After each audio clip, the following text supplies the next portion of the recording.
مروی ہے اللہ پاک کے پیارے پیارے آخری نبی مکی مدنی محمد عربی صلی اللہ علیہ وسلم کی خدمت میں دو شخص حاضر ہوئے۔ ایک نے دوسرے پر اونٹ کی چوری کا الزام لگایا اور اس پر گواہ بھی پیش کر دیے۔ چونکہ ظاہری طور پر گواہ کے شرعی تقاضے پورے ہوئے، اس لیے نبی کریم صلی اللہ علیہ وسلم نے اس کا ہاتھ کاٹنے کا ارادہ فرمایا۔ اس پر ملزم یعنی جس پر الزام لگایا گیا تھا اس نے عرض کی، یا رسول اللہ صلی اللہ علیہ وسلم، آپ صلی اللہ علیہ وسلم اونٹ کو بلائیے، اونٹ کو بلا کر پوچھ لیجئے کہ اسے کس نے چوری کیا ہے۔ اللہ پاک کی ذات پر مجھے امید ہے کہ وہ اونٹ کو بولنے کی طاقت دے گا۔ لہٰذا اللہ پاک کے پیارے نبی محمد عربی صلی اللہ علیہ وسلم نے اونٹ کو حاضر کرنے کا حکم ارشاد فرمایا۔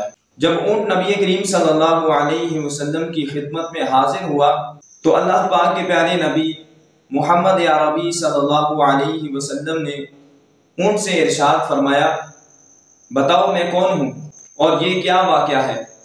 تو اونٹ بول اٹھا، آپ صلی اللہ علیہ وسلم اللہ کے سچے رسول ہیں اور میرے اس مالک کے ہاتھ نہ کاٹیے، کیونکہ چوری کا الزام لگانے والا اور دونوں گواہ یہ سب منافق ہیں، بظاہر مسلمان ہیں لیکن دل سے کافر ہیں۔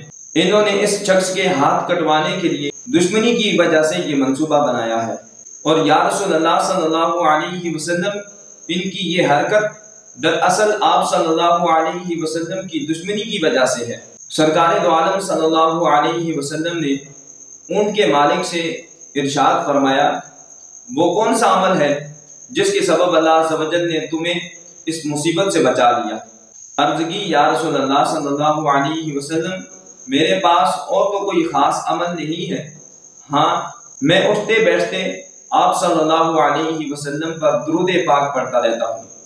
تو سرکار دو عالم صلی اللہ علیہ وسلم نے ارشاد فرمایا، تم اپنے اس عمل پر قائم رہو، اللہ تبارک و تعالیٰ نے دنیا میں جس طرح تمہیں ہاتھ کاٹنے کی سزا سے بچا لیا ہے اسی طرح جہنم کی آگ سے بچائے گا۔ وہ سلامت رہا قیامت میں، پڑھ لیے جس نے دل سے چار سلام۔ صلو علی الحبیب صلی اللہ تعالی علی محمد صلی اللہ تعالی علیہ وسلم۔